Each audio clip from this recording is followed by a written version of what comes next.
정말로 끔찍한 사건. 그리고 이 살인 용의자의 이 말이 더욱더 끔찍했습니다. 직접 들어보시죠. 자고 있는 피해자를 공격하신 건가요? 아까 말씀드렸잖아요. 그 사람이 먼저 계속해서 저한테 시비 걸고 먼저 주먹으로 제 배를 치고 얼굴을 때리려고 했어요. 그리고 다른 데로 가라 그랬는데 끝까지 안 가고 되겠습니다. 시신은 왜 잔혹하게 해동하신 거예요? 처리를 하려니까 그렇게 됐습니다. 피해자의 어떤 행동에 그렇게 화가 나신 건가요? 마지막으로 하고 싶은 말, 다음 생에 또 그러면 너 나한테 또 죽어. 다음 생에 또 그러면 너 나한테 또 죽어.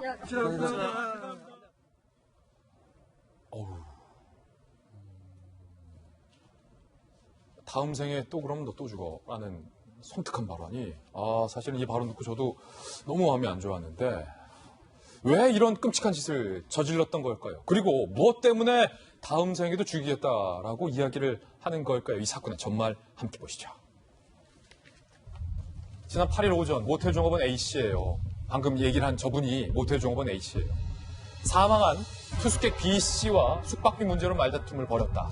6시간 뒤 아까 보셨던 저 사람이 숙박객이 잠든 사이에 마스터 키로 객실을 진입해서 둔기로 끔찍하게 살해를 합니다.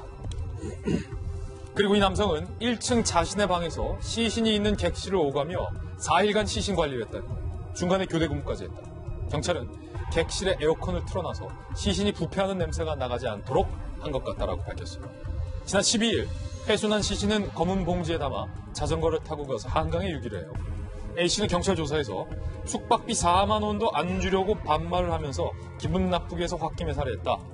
그런데 A씨는 정신병력도 없었고요. 전과 기록도 없었던 것으로 나와서 뭔가 고개를 갸웃갸웃하게 하는 대목입니다. 김병현 박사님. 네. 그러니까 반말했다. 숙박비 4만 원 안 줬다. 그래서 죽이고 시신도 훼손하고 다음 생에 또 죽이겠다. 지금 이러고 있는 거예요? 아직 사건에 대한 범행 동기에 대한 수사가 조금 더 필요한 상황으로 보이는데요. 못 믿겠어요. 그러니까 저런 내용들만 바탕으로 돈을 주지 않았다? 그러니까 여기에 종업원이잖아요. 근데 그 4만 원 때문에 화를 참지 못해서 자고 있는 방에 들어가서 이 둔기로 끔찍하게 살해를 하고 시신까지 훼손했다. 이 여러 전문가들의 의견에 따르면은 시신을 훼손하게 되는 이런 끔찍한 범행 동기에는 단순하게 우발적인 내용으로 보기 어려운 뭔가 그 저간에 있는 상황들이 있었던 경우들이 굉장히 많이 있거든요. 우리가 좀 잘 살펴봐야 되는 게 저 피해를 당한 남성이 저곳에 처음 온 것이 아닙니다.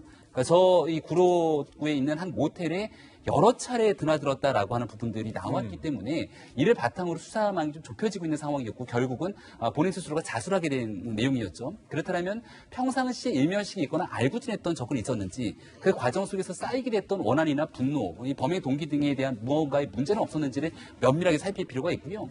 과거에 있었던 이 남성의 시신 훼손이 됐던 사건이 한번 발생한 적이 있었는데 그 뒤에 이면을 들여다서 조사를 해보니까 결국 동성 간의 문제가 있었던 적도 있었고 뭔가 이면에 드러나지 않았던 여러 가지 문제들이 있었던 과거의 전력들이 있거든요. 예. 따라서 이번에도 단순하게 숙박비 4만 원 때문에 이렇게 끔찍한 범행을 저질렀다고 보기에는 여전히 석연찮은 부분들이 많이 남아있는 것 같습니다. 그렇다면 살해 동기, 도대체 왜 이런 짓을 저질렀는지 용의자의 입으로 직접 한번 들어보겠습니다. 경찰 진술에서 억울하다고 하셨는데 어떤 점이 억울하신 겁니까? 사망자가 먼저 저한테 시비를 걸었어요.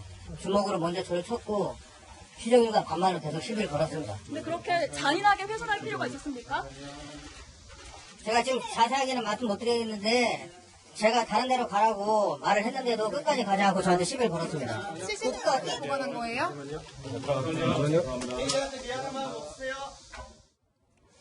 변한봉 변호사님, 지금 이 살해 동기가 너무 단순해요.